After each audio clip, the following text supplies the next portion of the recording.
ਸਾਰੀ ਦੁਨੀਆ ਕਰੋਨਾ ਦੀ ਮਹਾਮਾਰੀ ਨਾਲ ਜੂਝ ਰਹੀ ਹੈ, ਜਿੱਥੇ ਲੋਕਾਂ ਨੂੰ ਆਪਦੀ ਸਿਹਤ ਦੀ ਆਪਦੀ ਜਾਨ ਦੀ ਫਿਕਰ ਪਈ ਵੀ ਹੈ, ਉੱਥੇ ਸਾਡੀ ਕੇਂਦਰ ਸਰਕਾਰ ਇਹਨਾਂ ਮਾੜੇ ਟਾਈਮਸ ਦੇ ਵਿੱਚ 3 ਆਰਡੀਨੈਂਸ ਲੈ ਕੇ ਆਈ ਹੈ ਜਿਹੜੇ ਕਿ ਕਿਸਾਨ ਮਾਰੂ ਨੇ। ਇਸ ਆਰਡੀਨੈਂਸ ਬਾਰੇ ਗੱਲ ਕਰਨ ਦੇ ਲਈ ਅੱਜ ਤੁਹਾਡੇ ਨਾਲ ਰੂਬਰੂ ਹੋਈ ਹਾਂ। ਸਾਡਾ ਸੂਬਾ ਖੇਤੀ ਪ੍ਰਧਾਨ ਸੂਬਾ ਹੈ ਤੇ ਸਾਡੇ ਸੂਬੇ ਦੀ ਅਰਥ ਵਿਵਸਥਾ ਪੂਰੇ ਦੀ ਪੂਰੀ ਕਿਸਾਨੀ ਤੇ ਨਿਰਭਰ ਹੈ। ਸਾਡੇ ਦੇਸ਼ ਦੀ GDP ਜਿਹੜੀ ਕਿ ਅੱਜ -23% ਹੈ, -23% ਸ਼ੋ ਕਰ ਰਹੀ ਹੈ, ਉੱਥੇ ਇੱਕ ਖੇਤੀ ਹੀ ਇਹ ਜਿਹਾ ਸੈਕਟਰ ਹੈ ਜਿਹੜਾ ਕਿ ਪੋਜ਼ਿਟਿਵ ਗਰੋਥ ਸ਼ੋ ਕਰ ਰਿਹਾ ਹੈ ਤੇ ਇਸ ਸੈਕਟਰ ਨੂੰ ਵਪਾਰੀ ਦੇ ਹੱਥ ਦੇ ਵਿੱਚ ਦੇਣ ਦੀ ਇਹ ਸਿੱਧੀ ਚਾਬੀ ਹੈ। ਇਸ ਆਰਡੀਨੈਂਸ ਦੇ ਨਾਲ ਕਿਸਾਨ ਦੇ ਹੱਕ ਖੋ ਕੇ ਵਪਾਰੀਆਂ ਦੇ ਵੱਡੇ ਕਾਰਪੋਰੇਟਸ ਦੇ ਹੱਥਾਂ ਦੇ ਵਿੱਚ ਦੇਣ ਦਾ ਇਹ ਕਾਨੂੰਨ ਬਣਾਇਆ ਜਾ ਰਿਹਾ ਹੈ। ਸਭ ਤੋਂ ਪਹਿਲੇ ਆਰਡੀਨੈਂਸ ਦੀ ਗੱਲ ਕਰੂੰਗੀ, ਐਸੈਂਸ਼ੀਅਲ ਕਮੋਡਿਟੀਜ਼ ਅਮੈਂਡਮੈਂਟ ਐਕਟ 2020। ਇਸ ਐਕਟ ਦੇ ਦੌਰਾਨ ਇਹ ਹੈ ਕਿ ਪਹਿਲਾਂ ਕਿਸੇ ਵੀ ਖੇਤੀ ਉਤਪਾਦ ਨੂੰ ਜੇ ਕਿਸੇ ਵਪਾਰੀ ਨੇ ਸਟੋਰ ਕਰਨਾ ਹੈ ਤਾਂ ਉਹ ਇੱਕ ਲਿਮਿਟ ਤੱਕ ਸਟੋਰ ਕਰ ਸਕਦਾ ਸੀ। ਉਸ ਲਿਮਿਟ ਤੋਂ ਵੱਧ ਸਟੋਰ ਕਰਨਾ ਗੈਰ ਕਾਨੂੰਨੀ ਸੀ।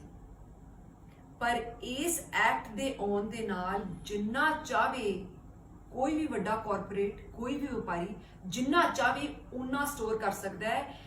ਵੱਧ ਸਟੋਰੇਜ ਨੂੰ ਗੈਰ ਕਾਨੂੰਨੀ ਮੰਨਿਆ ਜਾਂਦਾ ਸੀ, ਕਾਲਾ ਬਾਜ਼ਾਰੀ ਕਹਿੰਦੇ ਆ ਵੱਧ ਸਟੋਰੇਜ ਨੂੰ। ਇਹਦੇ ਨਾਲ ਇਹ ਹੁੰਦਾ ਹੈ ਕਿ ਜਿਹੜਾ ਬੰਦਾ ਵੱਧ ਸਟੋਰ ਕਰ ਲੈਂਦਾ ਹੈ, ਜੇ ਕਾਰਪੋਰੇਟਸ ਨੂੰ ਵੱਧ ਸਟੋਰ ਕਰ ਲੈਣਗੇ ਤਾਂ ਜਦੋਂ ਚਾਹਣਗੇ ਜਿਸ ਕੀਮਤ ਤੇ ਚਾਹਣਗੇ ਇਹਨੂੰ ਉਸ ਕੀਮਤ ਤੇ ਬਾਜ਼ਾਰ ਦੇ ਵਿੱਚ ਕੱਢਿਆ ਕਰਨਗੇ। ਪਹਿਲਾਂ ਕਿਸਾਨ ਤੋਂ ਸਸਤੀ ਖਰੀਦ ਕੇ ਇਹਨੂੰ ਜਿਸ ਮੁੱਲ ਚਾਹਣਗੇ ਉਸ ਮੁੱਲ ਤੇ ਬਾਜ਼ਾਰ ਦੇ ਵਿੱਚ ਵੇਚਣਗੇ। ਤੇ ਕਾਲਾ ਬਾਜ਼ਾਰੀ ਜਿਹੜੀ ਕਿ ਗੈਰ ਕਾਨੂੰਨੀ ਸੀ, ਇਹਨੂੰ ਕਾਨੂੰਨੀ ਮਾਨਤਾ ਦਿੱਤੀ ਗਈ ਹੈ ਇਸ ਐਕਟ ਦੇ ਨਾਲ। ਦੂਸਰੇ ਐਕਟ ਦੀ ਗੱਲ ਕਰੂੰਗੀ, farmers produce trade and commerce ordinance 2020। ਇਸ ਦੇ ਨਾਲ ਕੀ ਹੈ, ਇਸ ਦੇ ਨਾਲ ਜਿੰਨੀਆਂ ਮੰਡੀਆਂ ਨੇ ਉਹਨਾਂ ਨੂੰ ਖਤਮ ਕਰਨ ਦਾ ਕਾਨੂੰਨ ਬਣਾਇਆ ਜਾ ਰਿਹਾ ਹੈ। ਦੇਖੋ, ਜਿਹੜਾ ਕਿਸਾਨ ਹੈ ਇਹਦੀ ਫਸਲ ਦਾ ਸਹੀ ਮੁੱਲ, ਸਹੀ ਤੋਲ ਮੰਡੀਆਂ ਦੇ ਵਿੱਚ ਜਾ ਕੇ ਲੱਗਦਾ ਹੈ ਔਰ ਸਰਕਾਰ ਦੀ ਇੱਕ ਬੜੀ ਵੱਡੀ ਸਪੋਰਟ ਹੁੰਦੀ ਹੈ। ਸਰਕਾਰ ਦਾ ਕਿਸਾਨ ਦੇ ਦਿਲ ਦੇ ਵਿੱਚ ਇੱਕ ਬੇਫਿਕਰੀ ਹੁੰਦੀ ਹੈ ਕਿ ਮੈਨੂੰ ਸਹੀ ਮੁੱਲ ਮਿਲੂਗਾ, ਸਰਕਾਰ ਮੇਰੀ ਫਸਲ ਖਰੀਦ ਰਹੀ ਹੈ। ਇਹਨਾਂ ਮੰਡੀਆਂ ਦੇ ਖਤਮ ਹੋਣ ਦੇ ਨਾਲ ਸਰਕਾਰ ਇਹ ਫਸਲ ਨਹੀਂ ਖਰੀਦੂਗੀ, ਮੰਡੀਆਂ ਬਿਲਕੁਲ ਖਤਮ ਕਰ ਦਿੱਤੀਆਂ ਜਾਣਗੀਆਂ ਤੇ ਜਿੰਨੇ ਪ੍ਰਾਈਵੇਟ ਪਲੇਅਰਸ ਹੈ ਜਾਂ ਮੈਂ ਕਹਾਂ ਜਿੰਨੇ ਕਾਰਪੋਰੇਟਸ ਹੈ, ਜਿੰਨੇ ਵੱਡੇ ਘਰ ਹੈ ਜਿਨ੍ਹਾਂ ਨੂੰ ਮੋਦੀ ਜੀ ਸ਼ੁਰੂ ਤੋਂ ਸਪੋਰਟ ਕਰਦੇ ਆ ਰਹੇ ਆ, ਭਾਵੇਂ ਉਹ ਰਿਲਾਇੰਸ ਹੈ, ਭਾਵੇਂ ਉਹ ਅਡਾਨੀ ਹੈ, ਉਹਨਾਂ ਦੀਆਂ ਪ੍ਰਾਈਵੇਟ ਮੰਡੀਆਂ ਬਣ ਜਾਣਗੀਆਂ ਤੇ ਜਿੰਨਾ ਮੁੱਲ ਤੈਅ ਕਰਨਗੇ ਉਸ ਮੁੱਲ ਤੇ ਉਹ ਫਸਲ ਖਰੀਦਣਗੇ। ਤੇ ਸਰਕਾਰ ਦੀ ਜਿਹੜੀ ਪਾਲਿਸੀ ਹੈ ਇਹਨਾਂ ਨੂੰ ਸਪੋਰਟ ਕਰਨ ਦੀ, ਵੱਡੇ ਘਰਾਣਿਆਂ ਨੂੰ ਸਪੋਰਟ ਕਰਨ ਦੀ, ਇਹ ਬਹੁਤ ਹੀ ਖਤਰਨਾਕ ਸਾਬਤ ਹੋਊਗੀ ਕਿਸਾਨ ਦੇ ਵਾਸਤੇ। ਇਹਦੇ ਵਿੱਚ ਮੋਦੀ ਸਰਕਾਰ ਇਹ ਕਹਿ ਰਹੀ ਹੈ ਇਸ ਆਰਡੀਨੈਂਸ ਦੇ ਵਿੱਚ ਕਿ ਕਿਤੋਂ ਦਾ ਮਰਜ਼ੀ ਕਿਸਾਨ ਕਿਸੇ ਮਰਜ਼ੀ ਮੰਡੀ ਦੇ ਵਿੱਚ ਜਾ ਕੇ ਆਪਣੀ ਫਸਲ ਵੇਚ ਸਕਦਾ ਹੈ। ਪਰ ਸਾਡੇ ਦੇਸ਼ ਦੇ ਸਟੈਟਸ ਇਹ ਕਹਿੰਦੇ ਹੈ ਕਿ 86% ਕਿਸਾਨ 2 ਏਕੜ ਤੋਂ ਲੈ ਕੇ 5 ਏਕੜ ਤੱਕ ਦੇ ਮਾਲਕ ਹੈ। ਤਾਂ ਮੈਂ ਇਹਨਾਂ ਨੂੰ ਇਹ ਪੁੱਛਣਾ ਚਾਹੁੰਦੀ ਹੈ ਕਿ ਕੀ 2 ਤੋਂ 4 ਏਕੜ 5 ਏਕੜ ਦਾ ਕਿਸਾਨ, ਜੇ ਕੋਈ ਮੁਕਤਸਰ ਦਾ ਕਿਸਾਨ ਹੈ ਤੇ ਕੀ ਉਹ ਜਾ ਕੇ ਪੂਨੇ ਫਸਲ ਵੇਚੂਗਾ ਆਪਦੀ ਕਿ ਬੰਬੇ ਫਸਲ ਵੇਚੂਗਾ ਆਪਦੀ? ਉਹਨੂੰ ਤਾਂ ਵਿਚਾਰੇ ਨੂੰ ਨਜ਼ਦੀਕ ਤੋਂ ਨਜ਼ਦੀਕ ਉਹਦੀ ਫਸਲ ਵਿਕ ਜੇ ਤੇ ਉਹਦਾ ਰੁਪਈਆ ਵੀ ਨਾ ਲੱਗੇ, ਉਹਨੂੰ ਤਾਂ ਇਹ ਚਾਹੀਦਾ ਹੈ। ਤੇ ਅੱਜ ਵੀ ਕਿਸੇ ਮਰਜ਼ੀ ਸ਼ਹਿਰ ਦਾ ਕਿਸਾਨ ਕਿਤੇ ਮਰਜ਼ੀ ਜਾ ਕੇ ਫਸਲ ਵੇਚ ਸਕਦਾ ਹੈ। ਅੱਜ ਵੀ ਇਹ ਕਾਨੂੰਨ ਹੈਗਾ। ਮਤਲਬ ਇਹ ਲੋਕਾਂ ਨੂੰ ਉੱਲੂ ਬਣਾਉਣ ਦੀ, ਲੋਕਾਂ ਨੂੰ ਬੁੱਧੂ ਬਣਾਉਣ ਦੀ ਔਰ ਕਿਸਾਨਾਂ ਨੂੰ ਖਤਮ ਕਰਨ ਦੀ, ਸਾਡੀ ਕਿਸਾਨੀ ਨੂੰ ਖਤਮ ਕਰਨ ਦੇ ਇਹ ਕਾਨੂੰਨ ਬਣਾਏ ਜਾ ਰਹੇ ਨੇ ਤੇ ਇਹਨਾਂ ਅਮੀਰਾਂ ਨੂੰ ਹੋਰ ਅਮੀਰ ਬਣਾਉਣ ਦੇ ਕਾਨੂੰਨ ਬਣਾਏ ਜਾ ਰਹੇ ਨੇ ਜਿਹੜੇ ਕਿ ਬਹੁਤ ਹੀ ਖਤਰਨਾਕ ਸਾਬਤ ਹੋਣਗੇ ਸਾਡੇ ਕਿਸਾਨ ਵੀਰਾਂ ਵਾਸਤੇ। ਅਗਲਾ ਆਰਡੀਨੈਂਸ ਹੈ farmers agreement on price assurance of farm service ordinance 2020। ਇਹਦੇ ਨਾਲ ਇਹ ਹੈ ਜੀ ਕੰਟਰੈਕਟ ਫਾਰਮਿੰਗ ਲੀਗਲਾਈਜ਼ ਹੋ ਜੂਗੀ। ਜਿਹੜਾ ਕਿਸਾਨ ਅੱਜ ਆਪਦੀ ਮਰਜ਼ੀ ਦੇ ਨਾਲ ਖੇਤੀ ਕਰਦਾ ਹੈ, ਜੋ ਚਾਹੁੰਦਾ ਉਹ ਬੀਜਦਾ ਹੈ, ਇਹ ਖਤਮ ਹੋ ਜਾਊਗਾ। ਵੱਡੇ ਵੱਡੇ ਕਾਰਪੋਰੇਟਸ ਆਉਣਗੇ, ਜਿਹੜਾ ਬੀਜ ਉਹ ਦੇਣਗੇ ਕਿਸਾਨ ਉਹ ਲਾਊਗਾ, ਜਿਵੇਂ ਉਹ ਕਹਿਣਗੇ ਉਵੇਂ ਖੇਤੀ ਹੋਊਗੀ। ਜਿਹੜੀ ਮੁੱਲ ਤੇ ਉਹ ਵੇਚੂਗਾ, ਜਿਹੜੇ ਮੁੱਲ ਤੇ ਉਹ ਖਰੀਦੂਗਾ, ਉਸੇ ਮੁੱਲ ਤੇ ਕਿਸਾਨ ਨੂੰ ਆਪਣੀ ਫਸਲ ਵੇਚਣੀ ਪਊਗੀ।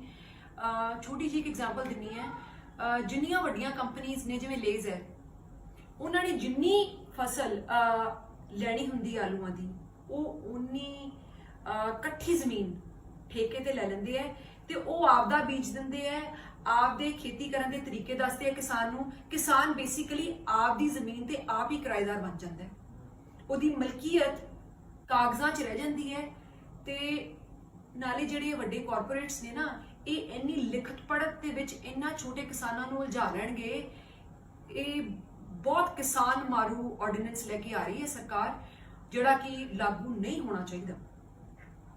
ਇੱਥੇ ਮੈਂ ਗੱਲ ਕਰੂੰਗੀ ਸਾਡੇ ਪੰਜਾਬ ਸੂਬੇ ਤੋਂ ਕੇਂਦਰੀ ਮੰਤਰੀ ਨੇ, ਇੱਕ ਕੇਂਦਰੀ ਮੰਤਰੀ ਨੇ ਪੰਜਾਬ ਤੋਂ, ਬੀਬਾ ਹਰਸਿਮਰਤ ਕੌਰ ਬਾਦਲ ਜੀ।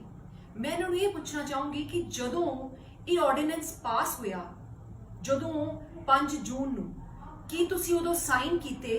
ਕੀ ਤੁਸੀਂ ਕਿਸਾਨਾਂ ਬਾਰੇ ਬਿਲਕੁਲ ਵੀ ਨਹੀਂ ਸੋਚਿਆ? ਕੀ ਤੁਹਾਨੂੰ ਕਿਸਾਨ ਦੀ ਪੀੜਾ ਬਿਲਕੁਲ ਨਜ਼ਰ ਨਹੀਂ ਆਈ? ਕੀ ਤੁਹਾਨੂੰ ਕਿਸਾਨ ਇਹਦੇ ਵਿੱਚ ਗੁਲਾਮ ਹੁੰਦਾ ਕਾਰਪੋਰੇਟਸ ਦਾ ਨਜ਼ਰ ਨਹੀਂ ਆਇਆ ਕਿ ਤੁਸੀਂ ਇਸ ਬਿੱਲ ਦੇ ਹੱਕ ਵਿੱਚ ਸੀ? 5 ਜੂਨ ਤੋਂ ਲੈ ਕੇ ਹੁਣ ਤੱਕ ਤੁਸੀਂ ਇਹ ਕਹਿੰਦੇ ਰਹੇ ਕਿ ਇਹ ਕਿਸਾਨ ਹਿਤੈਸ਼ੀ ਹੈ, ਇਹ ਕਿਸਾਨ ਦੇ ਹੱਕ ਦਾ ਬਿੱਲ ਹੈ। ਤੇ ਹੁਣ ਜਦੋਂ ਕਿਸਾਨਾਂ ਨੇ ਤੁਹਾਨੂੰ ਇਹ ਕਹਿਤਾ ਕਿ ਅਸੀਂ ਜਿਹੜੇ ਐਮਪੀਜ਼ ਨੇ ਇਹਦੇ ਤੇ ਸਾਈਨ ਕੀਤਾ ਸੀ ਉਹਨਾਂ ਨੂੰ ਪਿੰਡਾਂ 'ਚ ਨਹੀਂ ਵੜਨ ਦਿਆਂਗੇ, ਤੁਹਾਨੂੰ ਇਹ ਡਰ ਪੈ ਗਿਆ ਕਿ ਤੁਹਾਨੂੰ ਬਠਿੰਡੇ ਦੇ ਪਿੰਡਾਂ ਦੇ ਵਿੱਚ ਵੜਨ ਨਹੀਂ ਦਿੱਤਾ ਜਾਊਗਾ, ਉਦੋਂ ਤੁਸੀਂ ਇਹ ਕਹਿਣਾ ਸ਼ੁਰੂ ਕਰਤਾ ਕਿ ਮੈਂ ਇਹਦੇ ਹੱਕ 'ਚ ਨਹੀਂ। ਬੀਬਾ ਜੀ, ਮੈਂ ਤੁਹਾਨੂੰ ਇਹ ਪੁੱਛਣਾ ਚਾਹੁੰਦੀ ਹਾਂ ਕਿ ਤੁਸੀਂ ਸਾਨੂੰ ਇਹ ਪ੍ਰੂਫ ਦਿਓ ਕਿ ਤੁਸੀਂ ਇੱਥੇ ਸਾਈਨ ਨਹੀਂ ਕੀਤੇ। ਇਹ ਪ੍ਰੂਫ ਦਿਓ ਕਿ ਤੁਸੀਂ ਪਾਰਲੀਮੈਂਟ ਦੇ ਵਿੱਚ ਕਿਸੇ ਵੀ ਮੀਟਿੰਗ ਦੇ ਵਿੱਚ ਇਸ ਆਰਡੀਨੈਂਸ ਦੇ ਖਿਲਾਫ ਇੱਕ ਵਾਰ ਵੀ ਬੋਲੇ। ਤੁਸੀਂ ਕਿਵੇਂ ਆਪਦੇ ਆਪ ਨੂੰ ਕਿਸਾਨ ਹਿਤੈਸ਼ੀ ਕਹਿੰਦੇ ਹੋ? ਜੇ ਬੀਬਾ ਜੀ ਤੁਸੀਂ ਐਮਪੀ ਬਣੇ ਹੋ ਤਾਂ ਕਿਸਾਨਾਂ ਨੇ ਵੋਟਾਂ ਪਾਈਆਂ ਤੁਹਾਨੂੰ, ਉਹਨਾਂ ਨੇ ਤੁਹਾਡੇ ਤੇ ਵਿਸ਼ਵਾਸ ਜਤਾਇਆ ਸੀ ਕਿ ਤੁਸੀਂ ਪਾਰਲੀਮੈਂਟ ਦੇ ਵਿੱਚ ਜਾ ਕੇ ਉਹਨਾਂ ਦੇ ਹੱਕ ਦੀ ਗੱਲ ਕਰੋਗੇ। ਉਹਨਾਂ ਨੇ ਸ਼ਾਇਦ ਇਹ ਸੁਪਨੇ ਵਿੱਚ ਵੀ ਨਹੀਂ ਸੋਚਿਆ ਹੋਣਾ ਕਿ ਤੁਸੀਂ ਉਹਨਾਂ ਦੇ ਹੱਕਾਂ ਨੂੰ ਇਸ ਤਰ੍ਹਾਂ ਕਾਰਪੋਰੇਟਸ ਨੂੰ ਵੇਚ ਆਓਗੇ, ਜਾ ਕੇ ਇਸ ਤਰ੍ਹਾਂ ਉਹਨਾਂ ਦੇ ਕੀਤੀ ਕਰਾਈ ਤੇ ਪਾਣੀ ਫੇਰ ਦਿਓਗੇ। ਮੈਂ ਜੋ ਵੀ ਇਹ ਆਰਡੀਨੈਂਸ ਹੈ, ਜਿਸ ਤਰ੍ਹਾਂ ਵੀ ਹੈ, ਅਸੀਂ ਇਹਦੀ ਖਿਲਾਫਤ ਕਰਾਂਗੇ ਔਰ ਮੈਂ ਸਾਰੇ ਕਿਸਾਨ ਵੀਰਾਂ ਦੇ ਨਾਲ ਹੈ। ਔਰ ਇਹ ਬਿਲਕੁਲ ਪੰਜਾਬ ਸੂਬੇ ਦੇ ਅੰਦਰ ਤਾਂ ਇਹ ਕਿਸਾਨ ਨੂੰ ਮਾਰ ਦੂਗਾ। ਸਾਡੇ ਕਿਸਾਨ ਵੀਰਾਂ ਨੂੰ ਇਹ ਖਤਮ ਕਰਨ ਦੀ, ਕਿਸਾਨੀ ਨੂੰ ਖਤਮ ਕਰਨ ਦੀ ਸਿੱਧੀ ਪਾਲਿਸੀ ਬਣਾਈ ਜਾ ਰਹੀ ਹੈ। ਤੇ ਮੈਂ ਹਰ ਇੱਕ ਪੰਜਾਬੀ ਨੂੰ ਇਹ ਬੇਨਤੀ ਕਰਦੀ ਹਾਂ, ਭਾਵੇਂ ਤੁਸੀਂ ਕਿਸਾਨੀ ਨਾਲ ਰਿਲੇਟਡ ਹੋ ਭਾਵੇਂ ਨਹੀਂ ਰਿਲੇਟਡ, ਪਲੀਜ਼ ਇਹਦੇ ਉਲਟ ਆਪਦੀ ਆਵਾਜ਼ ਉਠਾਓ। ਆਪਣਾ ਸੂਬਾ ਕਿਸਾਨੀ ਤੇ ਨਿਰਭਰ ਹੈ। ਜੇ ਕਿਸਾਨ ਹੀ ਨਾ ਰਿਹਾ ਤਾਂ ਭੁੱਖੇ ਮਰ ਜਾਣਗੇ ਸਾਰੇ, ਬਣਨਾ ਕੁਛ ਨਹੀਂ ਕਿਸੇ ਦਾ।